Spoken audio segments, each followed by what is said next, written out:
a gravação. Tá aparecendo para vocês aí exercício de revisão AV3? Tá? Tá. Sim. Pronto, então vamos lá.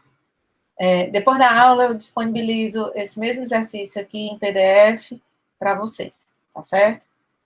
Bom, na aula passada a gente conseguiu ver um geralzão sobre negócio jurídico, né, que tem muita coisa sobre nulidade, anulabilidade, né, foquem bem nessas partes de nulidade, anulabilidade, defeitos do negócio jurídico, né, todos aqueles defeitos, as diferençazinhas, erro, dolo, coação, estado de perigo, lesão, fraude contra credores, né, simulação.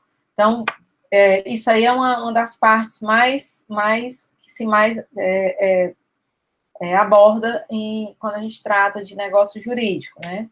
E aquela parte de condição, termo, encargo também, né? Os elementos, agente capaz, forma prescrita, não defesa em lei, né? Manifestação de vontade legítima, né? Sem nenhuma interferência, né? E, deixa eu ver, agente capaz, objeto lícito possível, determinado, forma prescrita, não defesa em lei, manifestação de vontade.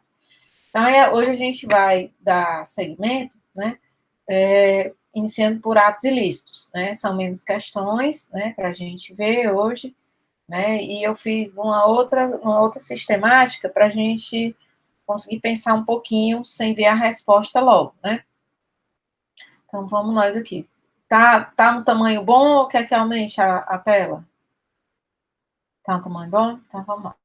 Tá um tamanho bom, professor. Bom, a primeira parte que a gente vai ver é sobre atos ilícitos, né? A gente já viu negócio jurídico, então vem naquela mesma ordenzinha, né? Negócios jurídicos que inclui representação, aí depois atos ilícitos. Então, em relação aos atos ilícitos, a gente tem 3 questõezinhas, né? Para a gente pensar aqui, né? Primeira questão sobre atos ilícitos, né? Ele fala o seguinte: a respeito dos atos jurídicos lícitos e ilícitos, considere 1. Constitui ato ilícito a destruição da coisa alheia a fim de remover perigo iminente. 2. Não comete ato ilícito o titular de um direito que, ao exercê-lo, excede manifestamente os limites impostos pelos bons costumes. 3. Aquele que, por ação ou omissão voluntária, violar direito e causar dano a outrem, ainda que exclusivamente moral, comete ato ilícito. Aí a pergunta, né? Está correto que se afirma apenas em quais dessas opções, né? A gente tem, eu acho que eu vou fazer o seguinte, eu acho que eu vou colocar aqui do lado o código, que aí eu já vou dizendo para vocês, a gente for falando, né, quais são os dispositivos que envolvem cada questão. Então, a gente, quando trata de atos ilícitos, a gente vai lá mais para o finalzinho. Validade, não, atos ilícitos, né? Do 186 ao 188. Então, o 186, ele define o que é ato ilícito. O 187 também diz o que também considera-se ato ilícito, além do que está na definição do 186. E o 188 diz quais são as circunstâncias que não são atos ilícitos, mas que podem gerar obrigação de indenizar.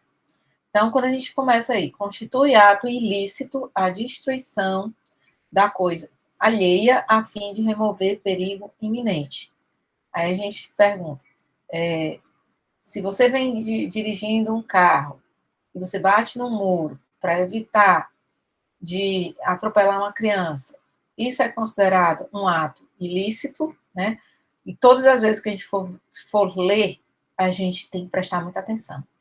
Gente, um dia desse eu fui responder umas questões num site, né? Aí tinha uma questão sobre ato ilícito. Sem dúvida nenhuma, marquei. Quando eu fui olhar, eu errei. E eu fiquei, por que eu errei isso? Mas isso estava tão óbvio. Sabe o que aconteceu? Eu li onde era lícito, onde era ilícito, eu li ilícito. Então, o que acontece? As palavras são muito parecidas, esse izinho do ilícito, às vezes, não aparece tanto, a gente está cansado. Então, quando chegar nas questões de atos lícitos e ilícitos, vocês leem bem direitinho para saber se o que vocês estão lendo é o que está aparecendo mesmo, certo? Tem alguém aqui querendo entrar.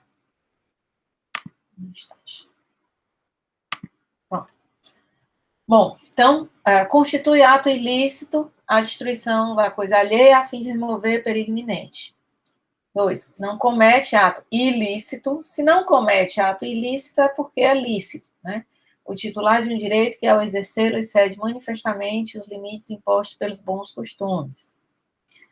E 3. Aquele que, por ação ou omissão voluntária, violar direito e causar dano a outrem, ainda que exclusivamente moral, comete ato ilícito. O que vocês acham aí? Me digam aí. Qual é a opção? Professora, eu acho que é a letra C, só que eu fiquei um pouco na dúvida nessa terceira aí, com esse ainda que exclusivamente moral. Tá, então tu acha que a letra C, que o que é correto está na 1 e na 3, que é ato ilícito, a destruição, a fim de remover perigo iminente, e que é ato ilícito, e que é aquele por omissão ou ação ou omissão voluntária, violar direito causado na outra, ainda que exclusivamente moral, comete ato ilícito. E aí? Eu acho que é a letra D, professora. Eu acho que letra D, só a terceira está certa. Só a terceira está certa? Pra mim, eu acho que é. Letra B. Peraí, Darlene acha que é qual? Peraí. Só a letra D, só a terceira, só a letra D. Só a terceira. Também acho que é a letra D. D. Tá. Então, vamos lá. Vamos ver qual é. Só a terceira está certa. Por quê? Porque é exatamente o que dispõe o artigo 186, com a exceção de que ele só não colocou aí, né, por imprudência ou negligência, tá? Mas a letra, o item 3, ele é exatamente o que tem no 186. E aí, por que os outros não estão certos? Porque o 187, ele fala assim, ó, né? O inciso, bem no inciso, no item 2. Também comete ato ilícito titular de um direito que, ao exercê-lo, excede manifestamente os limites impostos por seu fim econômico ou social, pela boa-fé ou pelos bons costumes, tá? Então, quando ele, no 187, ele diz também comete ato ilícito, ele diz, ó, além daquela situação prevista no 186, também é considerado 187 quando você tem o abuso, certo? O abuso está no 187. Aí o 188, ele vai dizer assim, ó, essas hipóteses abaixo aí, né, não são considerados atos ilícitos, né? Tem, no 188 ele diz, não constituem atos ilícitos os praticados em legítima defesa ou no exercício regular de um direito reconhecido. Então, o inciso 2 a gente já viu. Aí depois, também não constituem atos ilícitos a deterioração ou destruição da coisa alheia ou a lesão à pessoa a fim de remover perigo iminente. Tá? Então, o inciso 1, né, e o 2 estão errados. Só o 3 que está correto. É exatamente, ó, o 1, o 2 e o 3 tratam exatamente do 186, do 187 e do 188. Gente, eu queria, se eu tivesse um jeito aqui de colocar para vocês ficarem vendo os dispositivos do código, mas não estou tão afiada assim para sair trocando de tela, não. E depois não voltar, dar errado, não dá certo, né? Então, vamos para frente. Professora, mas a gente visualiza a sua tela. Se a senhora deixar aberto, por exemplo, a senhora abre o Google aí a senhora só fizer mudar para lá, eu acho que só a gente consegue visualizar a tela que a senhora está vendo. Peraí, então eu vou fazer o seguinte, eu vou testar aqui uma coisa, para ver se dá certo. Professora, também pode ser que a gente abra aqui, cada um abre no computador que a gente vai computador. Pronto, é exatamente isso que eu ia sugerir. Que ou a gente abre, né? Ou então pega até o próprio código, quem tiver, que aí já fica acompanhando. Pois é, mais fácil. É mais fácil, Porque né? eu acho que para a senhora passar de uma tela para outra, a senhora tem que tirar dessa apresentação para ir começar na outra apresentação. Então, vai ficar sempre mudando e demorando. Eu também acho, viu? Porque eu Então, lembro que eu assisti uma que tinha esse negócio. E lembra também, eu acho que foi na aula da senhora, que a gente tentou mudar, que a senhora terminou uma aula, foi colocar outra e não conseguia por não conta deu certo, disso. foi. E olha que eu tinha aberto os dois, tinha deixado os dois preparados, só para na hora, só clicar em cima do outro e o outro desapareceu. Exatamente. Pois vocês olhem aí no celular ou olhem no código, né? Se der para abrir do ladinho no computador. Então, vamos nós aqui, continuando, né? Então, próxima questão, né? Aí a questão 2 é a fala do abuso de direito, que está também lá dentro do 186, 187, 188, tá? Então, para o Código Civil, o abuso do direito, A, é previsto como ato ilícito e gera responsabilidade ao agente ofensor por desvio da finalidade social e econômica do ato tido por abusivo. B, é previsto como ato ilícito, mas não gera responsabilidade ao agente ofensor por não se tratar de ato ilegal. C, é previsto como ato lícito, não gerando responsabilidade ao ofensor. E D, não é previsto no Código Civil, mas apenas na doutrina e na jurisprudência. E aí, o que vocês acham? Me digam aí. A, B, C ou D? Eu Aí acho que é A. a gente volta lá por 187, né? E o 187 é exatamente o que eu tinha acabado de falar. Ó, se a gente for ler, o que tem no 187, de novo, para a gente ler de novo. Olha como é a mesma pergunta feita de outra forma. O 187 diz assim: também comete ato ilícito o titular de um direito que, ao exercê-lo, excede manifestamente os limites impostos pelo seu fim econômico ou social, ou pela boa-fé, ou pelos bons costumes. Olhando assim, o que parece mais com 187? Aí a gente A diz, letra A, né? Não? É a A, não? olha aí, posso perguntar? Posso chamar o gabarito?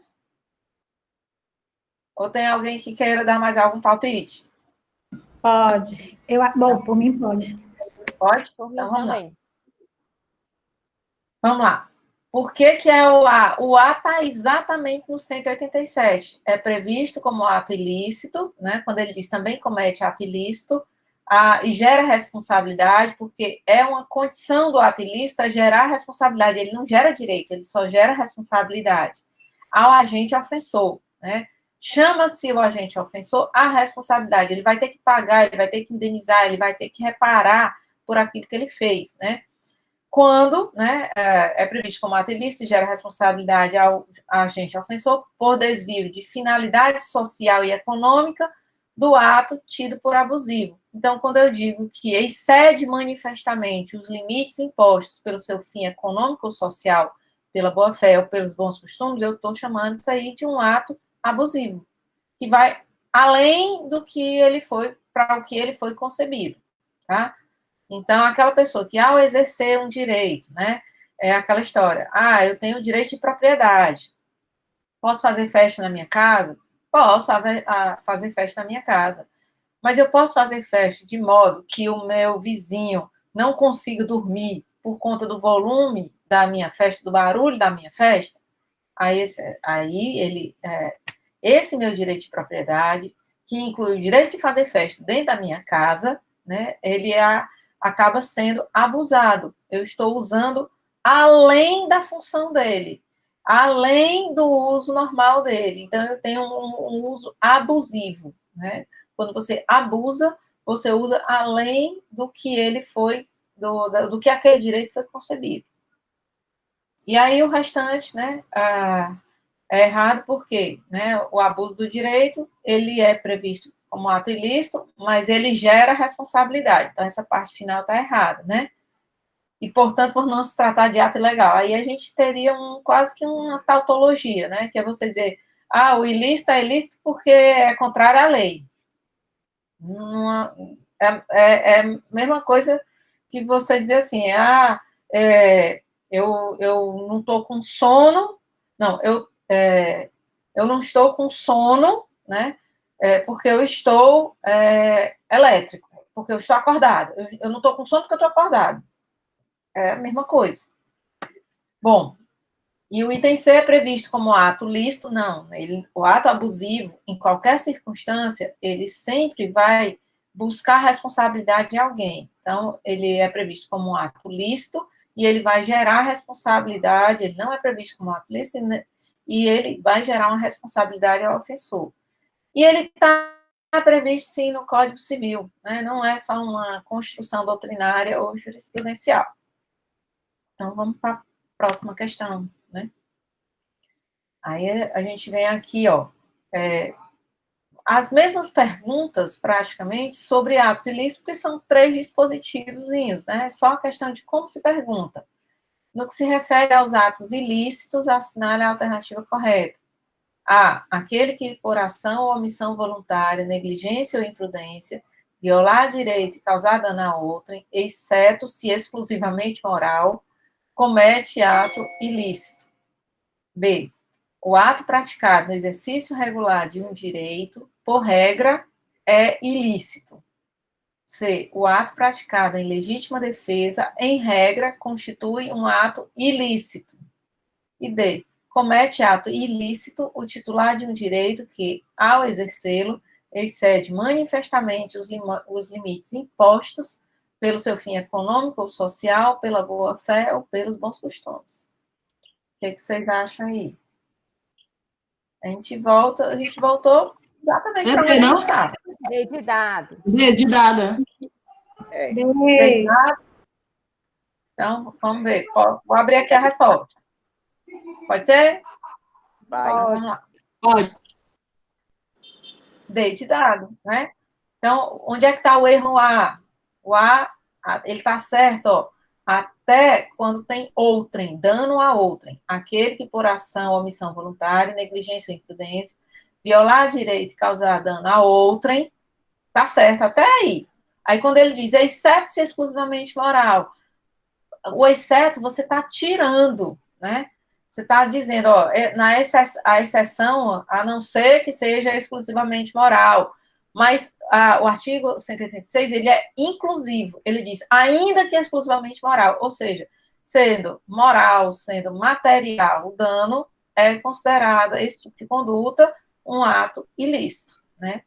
O B, o ato praticado no exercício regular de um direito, por regra, é ilícito. Não, o ato praticado no exercício regular de um direito é, por regra, um ato lícito, né? C, o ato praticado em legítima defesa, em regra, constitui ato ilícito. O ato praticado em legítima defesa, em regra, constitui ato lícito, né? A legítima defesa, a defesa que é considerada legítima é aquela que é proporcional, aquela em que a pessoa usa os meios de que dispõe no momento para afastar, para repelir uma ofensa, né? E, é claro, o D, né, é exatamente o artigo 186, né? É o texto do artigo 186. Bom, saindo de atos ilícitos, a gente entra em prescrição e decadência, né? Então, lembrando, né, que a prescrição, assim como a decadência, os dois institutos, eles tratam do tempo operando em desfavor de alguém, né? Existe uma pessoa que é inerte quanto à preservação de um direito, de uma pretensão, que deixa o tempo passar e que depois não tem como obrigar que outras pessoas cumpram, né, aquilo que elas se vincularam, né, com a pessoa, com o credor, ou então elas perdem a oportunidade de exercitar um direito que dependeria única e exclusivamente delas, né, o exercício desse direito, né, que é o chamado direito potestativo, da decadência. Então, na prescrição, a gente tem a perda da pretensão, né, a perda da possibilidade de exigir de alguém o cumprimento de uma obrigação, e na decadência a gente tem a perda de um direito potestativo de um direito que pode ser exercitado pelo titular, sem precisar de anuência, de colaboração de quem quer que seja. É um direito que a pessoa exerce dentro do tempo estabelecido, né, para não correr o risco de caducar, de decair, né, se exerce dentro de um determinado tempo e que se aufere alguma coisa no exercício desse direito. Se tem a possibilidade, pelo menos, de auferir alguma coisa no exercício desse direito. Lembrando que a prescrição, o prazo prescricional, na realidade, ele começa a contar a partir do momento em que há uma violação de um direito. E o prazo decadencial, ele começa a contar a partir do momento em que você recebe esse direito. Tá? Então, é diferente. Na prescrição, pressupõe-se obrigatoriamente que alguém tenha violado um direito seu. Um direito pode ser material, pode ser moral, né? E você vai ter que correr atrás desse prejuízo. Você vai ter que usar dos mecanismos, das ferramentas que a lei previu, né, para aquele caso, para aquela circunstância, e buscar a reparação desse direito que foi violado. Na decadência, você recebe, ou da lei ou de alguém, né, a possibilidade de exercitar um direito, mas você vai ter que fazer alguma coisa para que possa exercitar, para que esse direito possa não é se materializar, para que esse direito possa ficar com você, para você não correr o risco de perder esse direito. Então, você vai ter que agir dentro de um determinado período de tempo para exercitar aquilo que a lei lhe conferiu ou aquilo que alguém lhe conferiu como direito. Então, perde-se o próprio direito na decadência, fulmina-se o próprio direito na decadência e fulmina-se apenas a prescrição, a pretensão, quando o caso é de prescrição. Lembrando que na prescrição, nós temos situações em que não há possibilidade de alteração de prazos, os prazos são os da lei, tá? 205, 206, e que, em qualquer circunstância, o juiz pode apreciar a prescrição, independentemente de alguém chegar lá e dizer, olha, senhor juiz, a pretensão dessa pessoa aí está prescrita, né? E a prescrição, ela funciona especialmente como matéria de defesa, né? Quando alguém ingressa com uma ação judicial contra você, cobrando, exigindo alguma coisa, e você vai dizer, olha, é o seguinte, eu até sou devedora dessa obrigação, mas eu não tenho mais por que realizar, já que prescreveu, já que o próprio titular do direito não deu o valor que esse direito, que essa pretensão tinha e deixou o tempo escoar, e não fez nada, né? Já na decadência, a gente tem que o nascimento dela já não é só da lei, pode nascer da lei, pode nascer de um contrato, pode nascer de um testamento, e também, do mesmo modo, somente a decadência legal é que o juiz vai avaliar de ofício, né? Nas outras circunstâncias, quem é o titular, quem vai se beneficiar pela decadência é que tem que alegar, né? Vai ter que alegar perante o juiz. Bom, então vamos para as questões, né? Bom, lembrando também, né, que existem causas impeditivas, causas suspensivas e causas interruptivas do prazo prescricional. Então, o prazo começa a fluir e acontece alguma coisa. E essa alguma coisa pode gerar uma suspensão do prazo, pode gerar o impedimento do prazo começar, aliás, ele nem começa a fluir, ou pode restabelecer todo o prazo anterior, né, sendo considerado como uma causa interruptiva. Então, a gente tem a questão 4. Dentre as hipóteses declinadas a seguir, assinale aquela que corresponde a uma causa interruptiva da prescrição prevista no artigo 202 do Código Civil. O que é causa interruptiva? A. A vigência da sociedade conjugal. B. A incapacidade decorrente da hipótese prevista no artigo 3º do Código Civil, né? Artigo 3º fala nos incapazes absolutamente. C. O serviço militar das Forças Armadas dos que estiverem fora do país em tempo de guerra. E D. A prática de ato inequívoco, ainda que extrajudicial, que importe reconhecimento do direito pelo devedor. Então, nós temos aí misturados aí causas suspensivas, causas impeditivas e causas interruptivas. Só resta a gente identificar onde é que está a única hipótese de causa interruptiva. O que vocês acham aí? Acho que é a D. A. Interrompe. Gente, tem alguém aí do tempo Letra da... D, professor. Pronto, já tem quem diga A e já tem quem diga D, né? Vou só fazer uma comparação, uma vez que fizeram, né? Disseram assim, professor, causa suspensiva difere da interruptiva da seguinte forma. Sabe aquele tempo do videocassete? Pois é, a gente está assistindo um filme, aí a gente dá pause e depois a gente volta, faz alguma coisa e depois volta a assistir o filme de onde a gente parou. Isso aí seria uma causa suspensiva, né? Eu estou assistindo o filme, está acontecendo aqui, o prazo está passando, eu dou um pause, né? Parei, né? Esse pause depois desapareceu, esse motivo dessa parada desapareceu, né? Eu parei porque fui no banheiro. Eu já fui no banheiro e voltei. Aí eu volto a assistir o filme da onde parou. E aí isso seria causa suspensiva. E aí eu estou assistindo o filme, né? E alguém me chama para alguma coisa, fazer alguma coisa, aí eu dou um pause lá no filme, mas depois eu digo assim, depois que eu fiz alguma coisa, eu Ei, Lara, Luísa, quero aí não. voltar a ver o filme, mas eu volto a ver o filme do começo. E aí é chamado de causa interruptiva. Eu acho que é Entendeu? a D, pela sua explicação aí. Gostou da analogia? Gostei da analogia. Agora da analogia deu para entender. Agora vai para D. Agora, uma coisa, a pessoa saber o que é um videocassete, porque se ela não souber o que é um videocassete, né? Verdade. Ai, sim, e aí? É A, B, C ou D? Eu acho que agora é a D. É a D, professor. D de dado. D de dado? Quem é que foi na A? Gorete? Foi na A? Tá na A ainda, Gorete? Sei mais não. Piorou. Então Tá vamos lá. ficando pior. Vamos chamar os universitários aqui.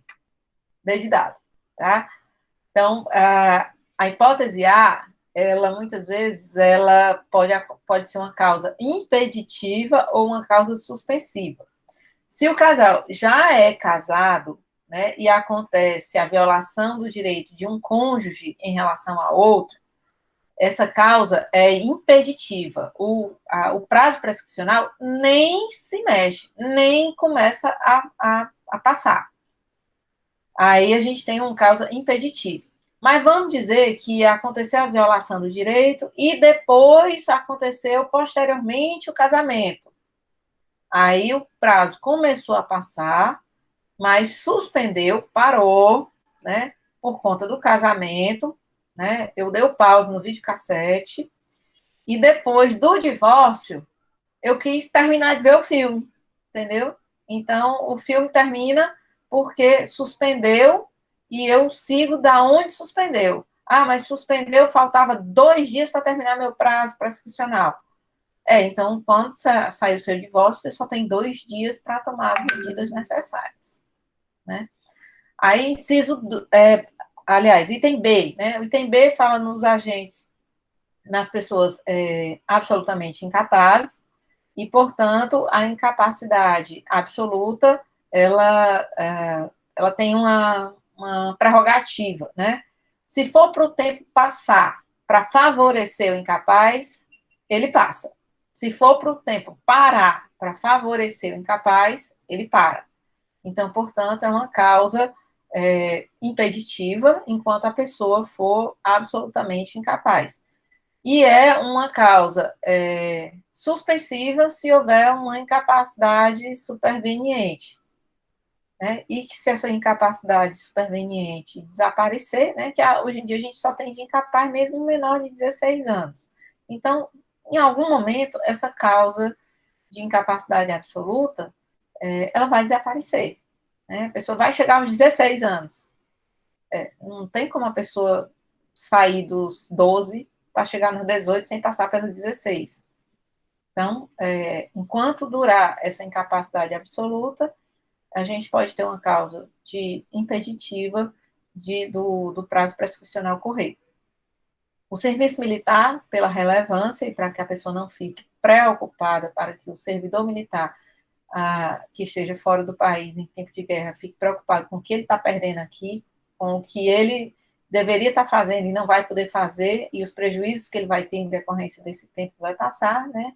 Ele fica tranquilo para desempenhar o serviço militar, e, portanto, é uma causa suspensiva também. E aí a prática do ato inequívoco depende da pessoa notificar, protestar, realizar atos, né? Ela colocar a mão na massa, ela precisa ser proativa. Nessas outras hipóteses aí, ela não precisa fazer nada. A coisa acontece. Na hipótese da D, que é causa interruptiva, né? Você precisa fazer alguma coisa, você precisa de proatividade. Tá? Então, o item D corresponde a uma causa interruptiva. E depois que a pessoa faz isso, ela recupera o prazo todo? Recupera. É a história do assistir o filme, parar e depois voltar para o começo, tudo de novo. Né? Item D, de dado. Bom, aí a gente vê aqui, as causas de impedimento e suspensão da prescrição fazem cessar temporariamente seu curso, sendo que na primeira, que é na suspensão, o prazo mantém-se íntegro enquanto durar a causa impeditiva, passando a correr por completo após o seu desaparecimento. Desaparecida a causa suspensiva, computa-se o prazo transcorrido antes de sua ocorrência, passando a correr a prescrição pelo prazo que restou. E aí, meu povo, verdadeiro ou falso? Falso. Verdadeiro. Vamos ler de novo. As causas de impedimento e suspensão da prescrição fazem cessar temporariamente o seu curso. Até aí, isso é verdadeiro? Causa de impedimento e suspensão fazem cessar temporariamente o seu curso? Sim. É verdadeiro. Aí, sendo que aí ele vai explicar, né? Na primeira, que é no impedimento, o prazo mantém-se íntegro enquanto durar a causa impeditiva. Quer dizer, o prazo não corre enquanto a causa impeditiva estiver vigente. Aí depois ele diz, passando a correr por completo após seu desaparecimento. Lembrar do casamento. A mulher está lá casada com o homem deu um prejuízo a ela. O relógio da prescrição, do prazo prescricional, se instala em que momento? Começa a funcionar em que momento? Só depois do fim do casamento. Depois do divórcio. E como aconteceu na vigência do casamento? Ela vai ter quanto de prazo?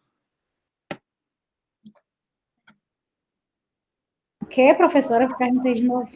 Se a violação do direito aconteceu na vigência do casamento, quanto tempo de prazo ela vai ter para correr atrás desse prejuízo? A partir do divórcio, não? Todo. A partir do divórcio. Esse é o ponto. Ela vai ter o prazo todo. Todo. Então, por isso que diz, mantém-se íntegro enquanto durar a causa impeditiva. Tá? Aí depois, passando a correr por completo após o seu desaparecimento. Desaparecida a causa suspensiva, que aí é a segunda situação, né? Não tem mais o casamento, ou então ela casou, mas a pessoa violou um direito, depois ela casou com o violador, depois ela se divorciou. O que acontece? Desaparecida a causa suspensiva, computa-se o prazo transcorrido antes da sua ocorrência, antes da suspensão, passando a correr a prescrição pelo prazo que restou. Lembra do que eu acabei de falar? Se começou o início do prazo prescricional, se deu antes do casamento, faltava 2 dias para terminar o prazo, ela casou com o meliante lá, aí ela se divorciou do meliante. Quanto tempo ela tem depois do divórcio para correr atrás desse prejuízo? Faltava 2 dias para prescrever quando ela casou com o ofensor. Ela só vai Tem ter 2 dois dias. dias. Só vai ter 2 dias, então. Então, isso é verdadeiro ou falso? Tá verdadeiro. Ai, verdadeiro. Verdadeiro. Verdadeiro. Aí, meu povo, presta atenção, é só ler.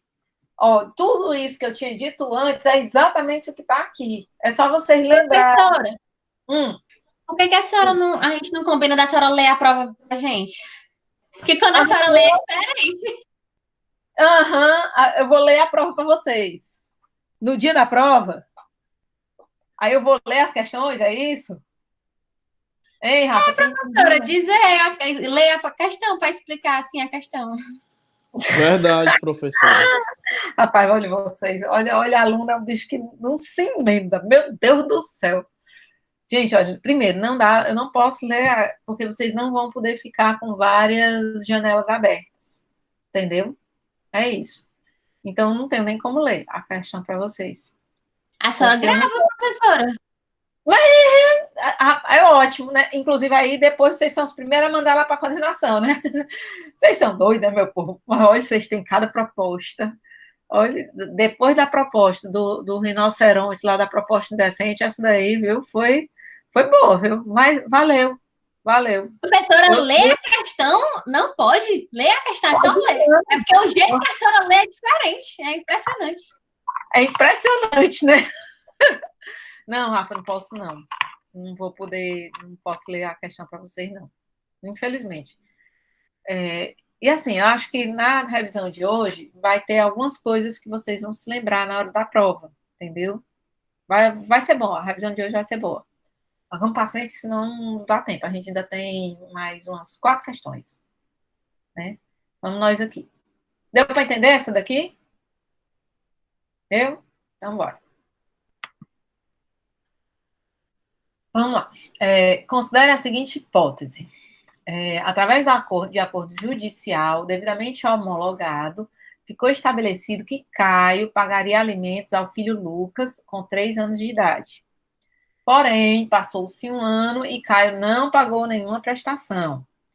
No caso de Lucas, com relação à pretensão para ver as prestações alimentares devidas, é correto afirmar que, né, vamos lá. Primeiro ponto, né? O juiz determinou que o Caio tinha que pagar uma pensão alimentícia para o filho e o filho é menor. Ele é menor como? Ele é menor absolutamente incapaz, porque ele tem 3 anos de idade, né? Aí o Caio, né, mesmo sendo obrigado a pagar a pensão, não pagou nenhuma prestação e faz 1 ano que ele não paga nenhuma prestação. Aí é correto, em relação à pretensão para ver as prestações alimentares devidas, é correto afirmar que A, não corre a prescrição. B, prescreve em 2 anos a partir da data em que se vencerem. C, prescreve em 3 anos a partir da data em que se vencerem. D, prescreve em 3 anos a partir do vencimento da última prestação não paga. O que vocês acham aí? Vou até abrir aqui o B de bola. B de bola. O que mais? Quem mais acha alguma coisa? Quem mais acha alguma coisa? Vamos lá. A hipótese aí foi a B de bola, né? Então, prescreve em 2 anos a partir da data em que se vencerem. Aí, vamos lá. Artigo 206, parágrafo 2º. Prescreve em 2 anos a pretensão para haver prestações alimentares a partir da data em que se vencerem. Tá certo? Tá igual? Confere? Me diga aí, confere? Confere. É a letra B, professor. Sim. Pois não é não, meu povo, presta atenção. Vou dizer por quê. Porque a letra B seria para aplicação para qualquer outra pessoa que a prescrição corresse, certo? Lembra que eu disse, faz 5 minutos que eu disse, em relação ao absolutamente incapaz, Não corre a prescrição. não corre. Não corre. Porque se for para correr para beneficiá-lo, ela vai correr. Se for para correr para prejudicá-lo, ela não vai correr. Aí a gente vem lá no finalzinho. A letra A. Aqui, a letra A, exatamente, né? A letra A. Aí, lá no final, Professor, então quer dizer que até os 18 anos não corre a prescrição para pedir pensão alimentícia? Até os 16. Até os 16.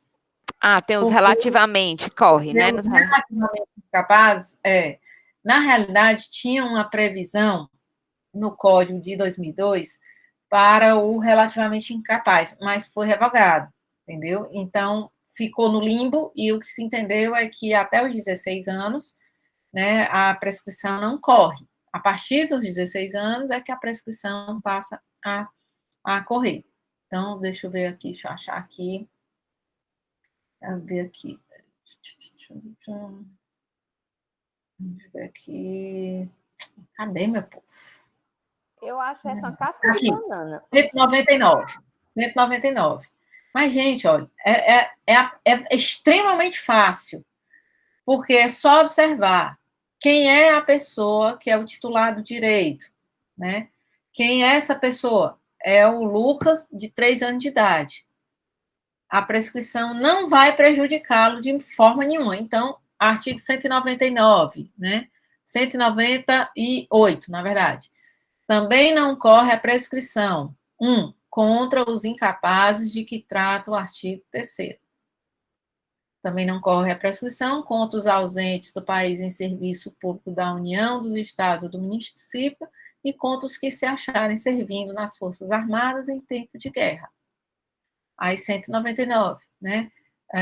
Não corre a prescrição, pendendo condição suspensiva, quer dizer, se ainda está dependendo de um evento futuro incerto para acontecer, como é que você vai ter uma pretensão, né, a respeito disso, se você nem tem ainda, nem tem a eficácia do negócio. Segundo, também não vencido o prazo. E terceiro, penetração de evicção. Evicção é uma ação em que uma pessoa que tem um direito anterior reclama a respeito de uma venda, de uma transferência que tenha sido feita de um bem. Então, artigo 198, ele é muito claro. Também não corre a prescrição contra os incapazes de que trata o artigo 3º. Ou seja, né, é o item A, né? Então, é correto afirmar que não corre a prescrição. Eu acertei 3, quer dizer... Acertou! Olha aí, viu? Arrasou, mulher. Todas. Ó, agora nós vamos passar para outro assunto, que é provas do negócio jurídico, tá? Vamos lá. Lembrando que as provas são, na verdade, a prova é um conjunto de provas que tem o propósito, né, a finalidade de auxiliar o juiz na elucidação do que é verdade dentro daquele processo e para que ele possa julgar, né, ser o mais justo possível. Então, as provas, a gente lembra, elas têm que ser provas pertinentes, concludentes,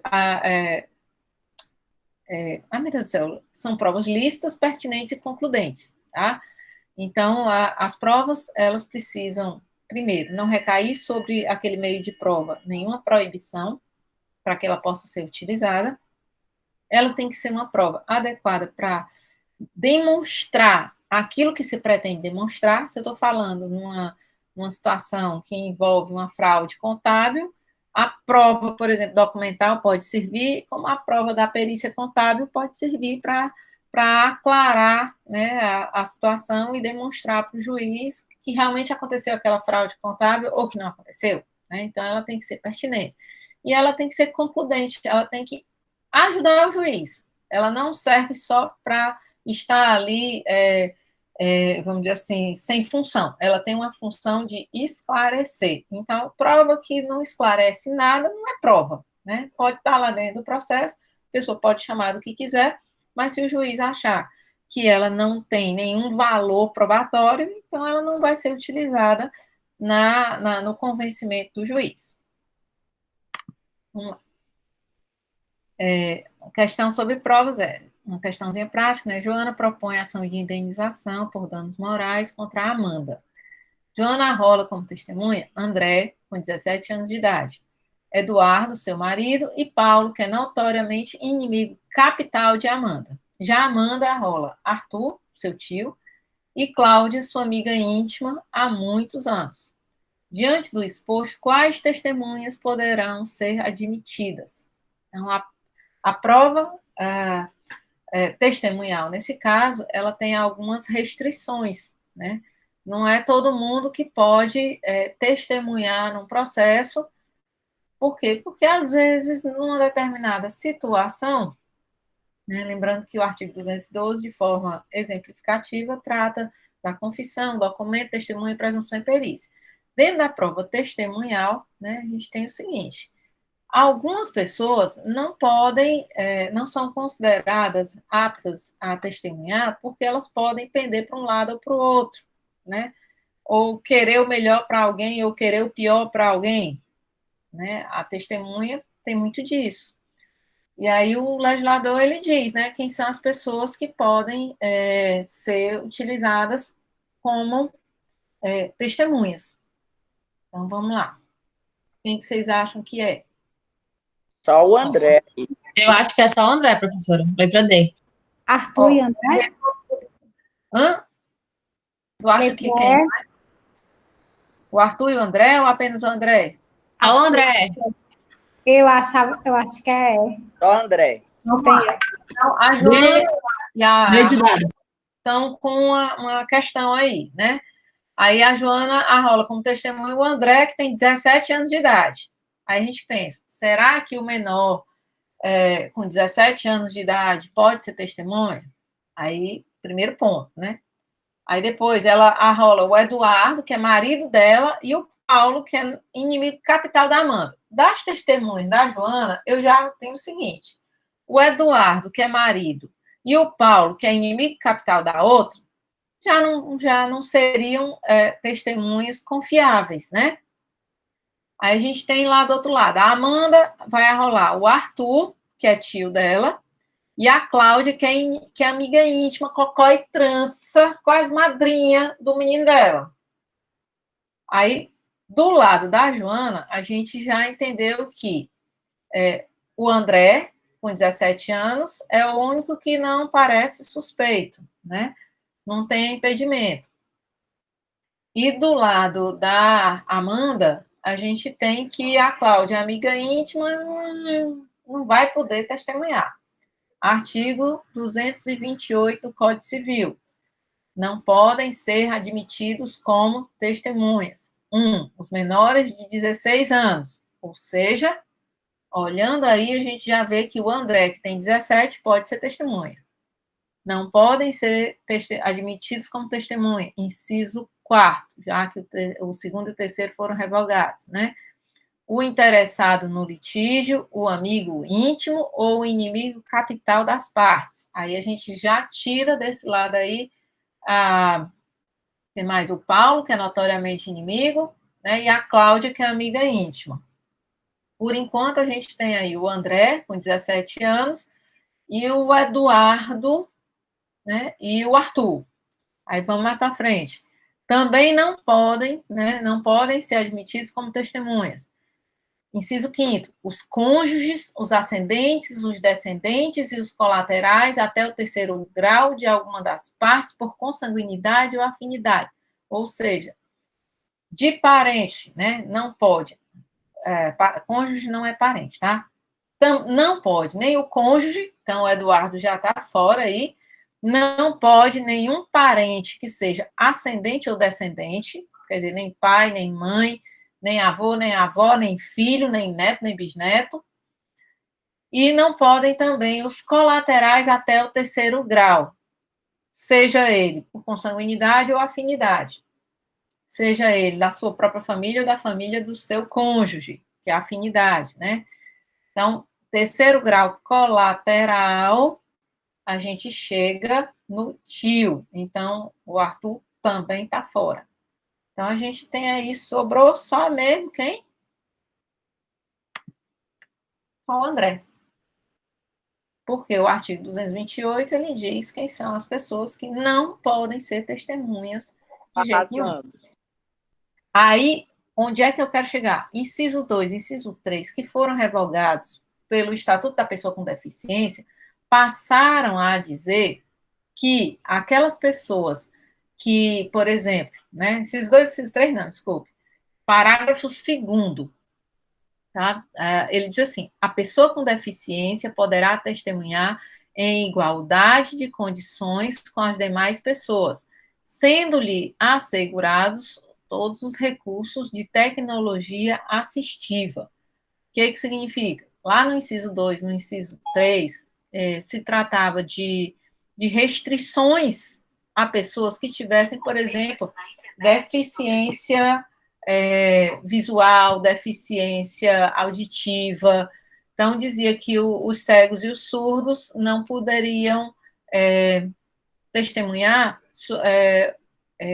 usando, vamos dizer assim, sobre fatos que dependessem dos sentidos que lhe faltassem.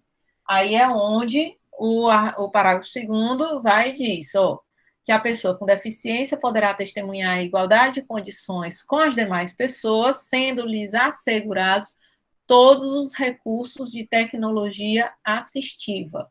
Quer dizer, tudo aquilo que o cego, que o surdo, ou que qualquer pessoa com deficiência precise para conseguir testemunhar e dizer o que presenciou, porque às vezes presenciou, mas não viu nem ouviu, mas presenciou, né, vai ser utilizado para que essa pessoa possa funcionar como testemunha. Ampliou-se o espectro de pessoas que podem ser testemunhas, né, mas permaneceu a restrição no tocante àquelas pessoas que poderiam não ser testemunhas idôneas, né, no caso do cônjuge, ascendente, descendente, colateral, né, até o 3º grau, né, seja por consanguinidade ou seja por afinidade, por parentesco.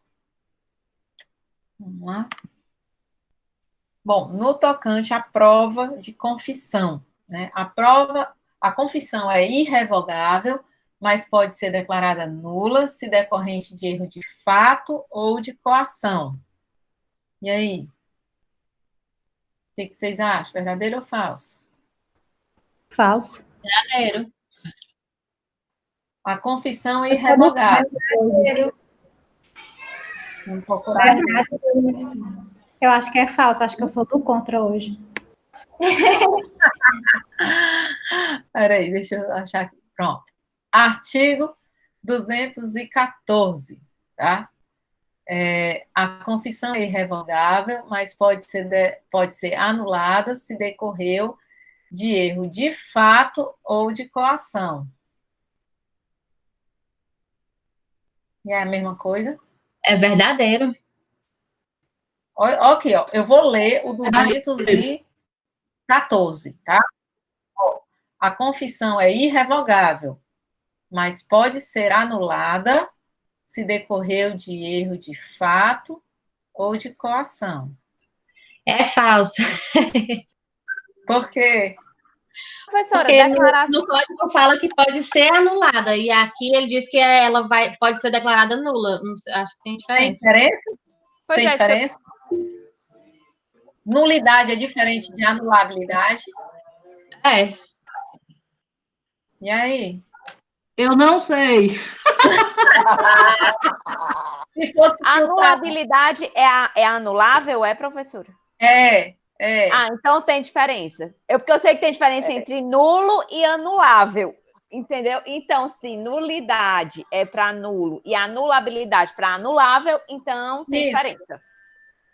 Então é falso. Então é falso. É falso. Porque ela é anulável só. Ela é anulável. Mas se a senhora não tivesse explicado, eu teria errado, porque eu realmente fico na dúvida. Achei que declarada nula seria a mesma coisa que anulada. Mas agora eu já sei. Aquilo que é anulável, tá? Como é que é a diferença? Lá nos negócios jurídicos, aquilo que é anulável, ele diz respeito a um interesse particular entre as partes.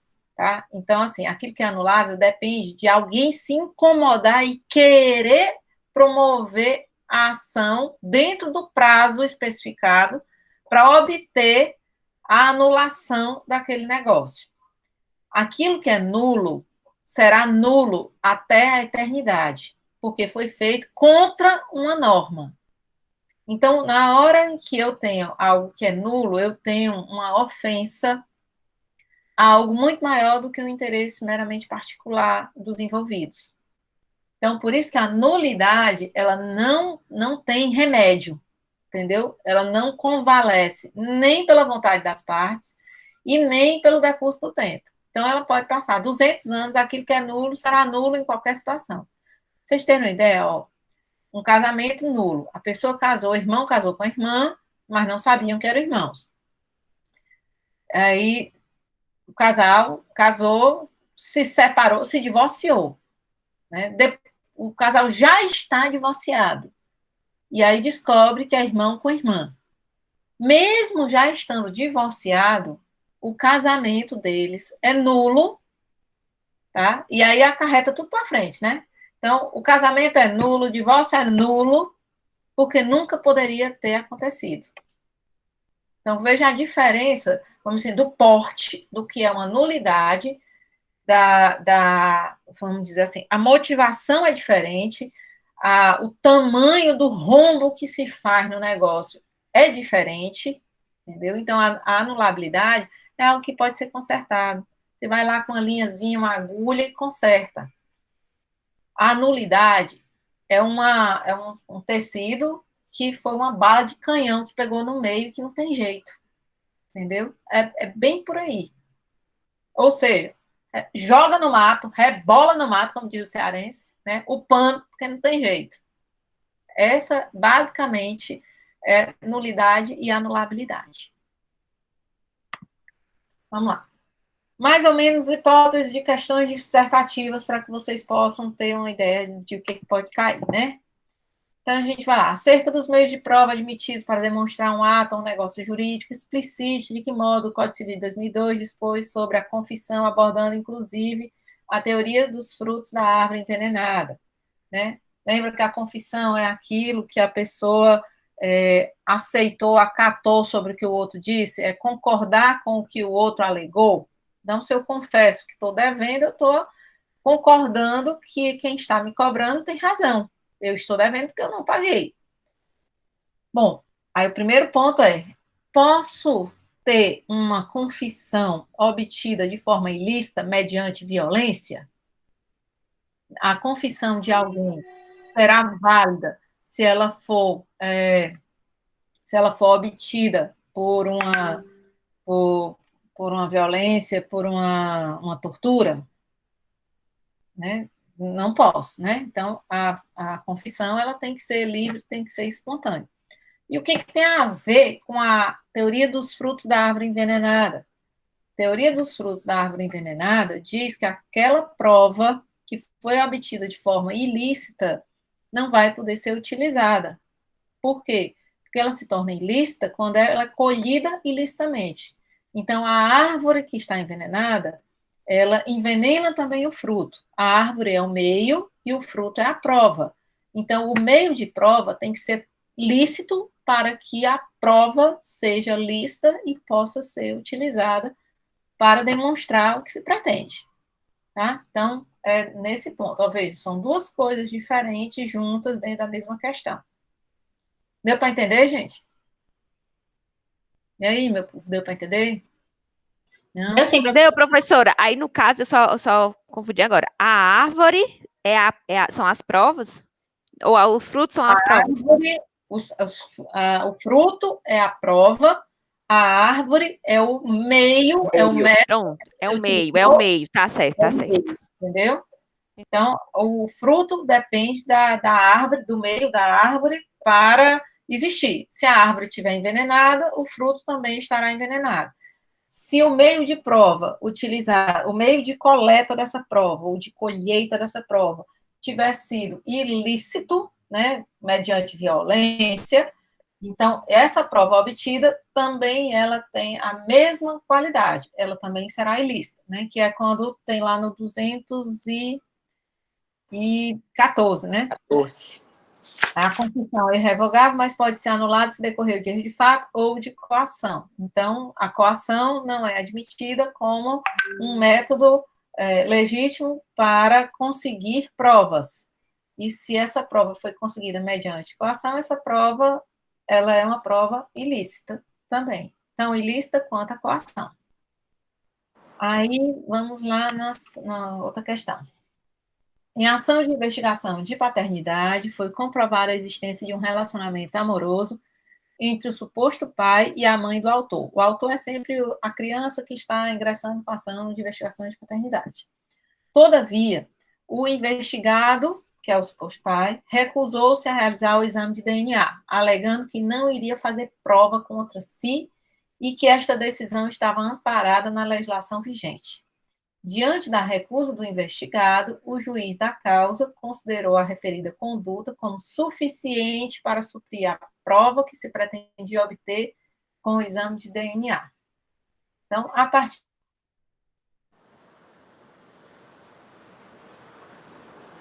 em que foi baseada a decisão do magistrado. Por que o magistrado chegou e disse: meu amigo, você está se recusando, o resultado que eu iria... Tá travando para vocês? Tá travando. Tá travando. Positivo. Tá Parou? travando, professora. Vixe, parou? A Foi. gente parou de ouvir a Professora, parte travou do esse meio da prova. segundo parágrafo aí da questão. Peraí. Parou, travou a partir da onde?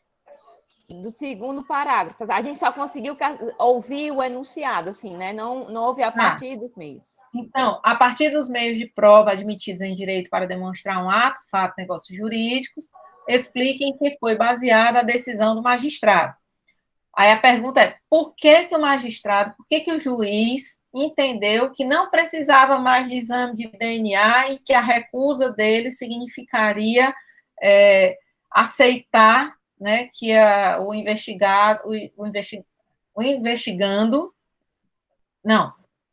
o autor da ação, pronto, né, o investigado é o pai, né, que o autor da ação, né, seja considerado filho. Por que não precisou de obrigar a fazer DNA? Por que não precisou do resultado? A partir do momento que ele se Porque recusou, o juiz já disse que ele é o pai e ele que vai ter que provar que não é. Ele é que vai provar que não é. Exatamente. Aí deixa eu só... Vamos lá. Onde é que está? Lá mais no finalzinho. Artigo 231, né? Aquele que se nega a submeter-se a exame médico necessário não poderá aproveitar-se de sua recusa. O direito à ancestralidade, o direito à parentalidade, à paternidade, né, vai depender desse exame médico. Esse exame médico, ele é necessário para o juiz identificar a paternidade biológica. Não tem como o juiz atestar uma paternidade biológica se não for por exames periciais. Aí a pessoa prejudica, vamos dizer assim, o resultado do processo, né, que seja ou verdade ou que seja não verdade essa paternidade. Então, quando ela diz, olha, eu não vou fazer prova contra mim mesma, e é um direito que ela tem, de não fazer prova contra ela mesma. No entanto, né, o artigo 231 fala, aquele que se nega a submeter-se a exame médico necessário, não poderá aproveitar sua recusa, não pode ter benefícios por estar prejudicando o desenrolar do processo. E o direito dele não se sobrepõe ao direito do filho de saber quem é o pai, né? Exatamente, só que é outra coisa, ele não precisa ser obrigado a dar lá o sangue, o fiozinho do cabelo, para fazer o exame, não. Ele não pode ser constrangido a fazer o exame, não. Só que exatamente quando ele alega que ele não pode ser constrangido, é que vem o artigo 232 e diz, a recusa à perícia médica ordenada pelo juiz poderá suprir a prova que se pretendia obter com o exame. Ou seja, se a pessoa fizer o exame, corre o risco de ser positivo ou negativo para aquela paternidade. Se ela se recusar a fazer o exame, será uma presunção de positividade, de que o exame foi positivo para a paternidade, e se ele quiser depois questionar isso, ele vai ter que oferecer as provas para isso. E aí ele mesmo, para oferecer as provas, ele vai ter que oferecer o material dele. Ele vai ter que oferecer o sangue, o cabelo, o que seja, para fazer o exame pericial, já que o exame de DNA é um exame pericial. Né? E o juiz, por conta dessa história, eu não vou fazer prova para mim mesmo, né? Ele não vai ficar naquela indecisão que é ou se não é. E o direito à paternidade, né? Ele tem um peso muito grande, né? Entre deixar ou não deixar, ou conferir ou não a paternidade a alguém, o juiz confere essa paternidade e, se for o caso, esse suposto pai, ele vai questionar, aí ele vai ser autor de uma ação negatória de paternidade, questionando aquela paternidade e provando que não é pai. Né? E aí é quando Professora, isso. no caso do bafômetro, quando a pessoa se recusa, aí o policial, se ele estiver demonstrando alguma coisa de que está bêbado, o policial pode encaminhar ele para a delegacia. Aí, na hora que ele chega lá, não é, professora? Não vou fazer o exame do bafômetro, né? Isso. Só que quando ele apresenta sinais de embriaguez, mesmo ele se recusando, o policial pode encaminhar ele até a delegacia para poder pedir para ele fazer o exame de sangue. Aí, nesse caso, se encaixaria nesse daqui? Aí ele é que vai depois ter que provar que não estava bêbado. Porque é como se fosse o exame clínico, ele supre a falta do bafômetro. Se a autoridade policial olhar para a pessoa e achar que ela está aparentando bêbada, né? Então, ela pode colocar lá nas informações, né? Que a pessoa tinha sinais de embriaguez, se recusou a fazer o bafômetro, né? Aí, o que a pessoa vai ter que fazer? Vai ter que provar que não estava bêbada. Aí ela vai ter que oferecer as provas disso. Como ela vai provar que não estava se ela tiver? Não é? Então, se ela é a história de quando você se recusa a um exame determinado pelo juiz, você cai na presunção de que aquilo ali que você está fugindo, vamos dizer, seria o resultado positivo. Né? Você está fugindo do resultado positivo e usando dos subterfúgios legais para fugir da sua responsabilidade também. Gente. Professora, eu preciso ir. Um beijo, obrigada. Tchau, olha só a última tela. Então vai. Pode? Então você pode. Arrase, brilhe, confie, foco, força e boa prova. Amém. Viu? Todo mundo fazendo a prova. Ok. Professora, eu gostei mais dessa revisão de hoje do que a de terça-feira. Eu tenho que admitir, viu? Eu também. Mas eu também, viu? Perguntas, eu não sei se não sei se é porque a senhora estava lendo e explicando, parece que estavam mais fáceis de ser entendida. Foram minhas perguntas também, sabe? Aí também teve isso, né? Eu acho que deu vamos dizer assim, melhorou. Beijo, galera. Tchau. Boa aula. Tchau. Obrigada, professora. Beijo. Beijo. Obrigada, professora. Tchau. É só tirar uma dúvida. Pois fica. Fala, Quem vai saindo, mulher? Porque hoje eu tive um problema no computador. Aí, no dia da prova, a prova vai ser no horário. Não, eu acho que vai ser, se não me engano, eu botei a partir de 6 horas da manhã, acho que até 10 horas. E não pode ser depois disso. Vou dizer por quê.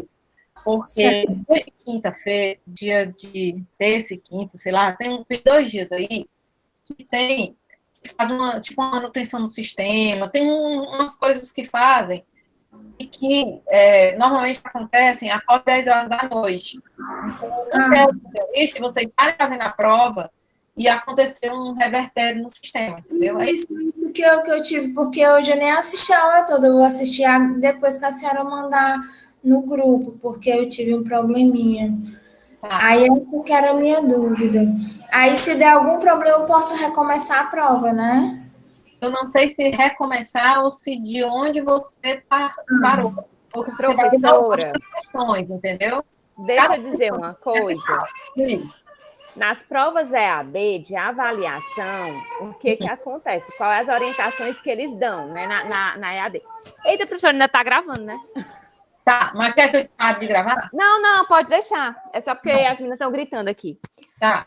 qual é a orientação que eles dizem? Eles dizem o seguinte: no momento que você começa a prova, você não pode fechar e começar de novo, porque ele vai entender como se você estivesse entrando 2 vezes. Então, por exemplo, se acontecer da internet, né, cair, eu acho que entende que você saiu e entrou de novo. Mas aí o que acontece? A orientação é que você volte assim, mas diz. Não, aí até na última aula o que ele disse é o seguinte: olha, quando vocês estiverem fazendo a prova, qualquer coisa, vocês salvem as telas, né? Que aí qualquer coisa, se der o erro, vocês mandam a tela com a resposta para ser corrigido. Foi assim. Fotografar a tela. Se por acaso der um erro, entendeu? Você fotografa o erro, ou fotografa a tela com as respostas e qualquer coisa você manda. Entendeu? Pode ser. Pode ser. A de penal que eu fiz começou tudo de novo. Quase que me deu foi uma tremedeira. Tu não tinha. Mas tu não nada de marcar, só quando eu passei 2 horas escrevendo, começou tudo de novo. Quase que eu infarto. Ai, meu Deus do céu. Poxa vida. Aí a sua, eu vou tirar a foto. Tá aí. Mas aí, nesse caso, tu vai salvando. Tu vai escrevendo e vai salvando. Salvando mesmo. Salvando. Começou tudo de novo. Entendeu? Eu fiquei desesperada. Não, Com certeza eu tinha caído durinho, viu, Luciana? Como é? Com certeza eu tinha caído durinho para trás no chão. Eu fiquei toda me tremendo, juro. Ave Maria. Mãe, você faz como a Lili está dizendo, entendeu?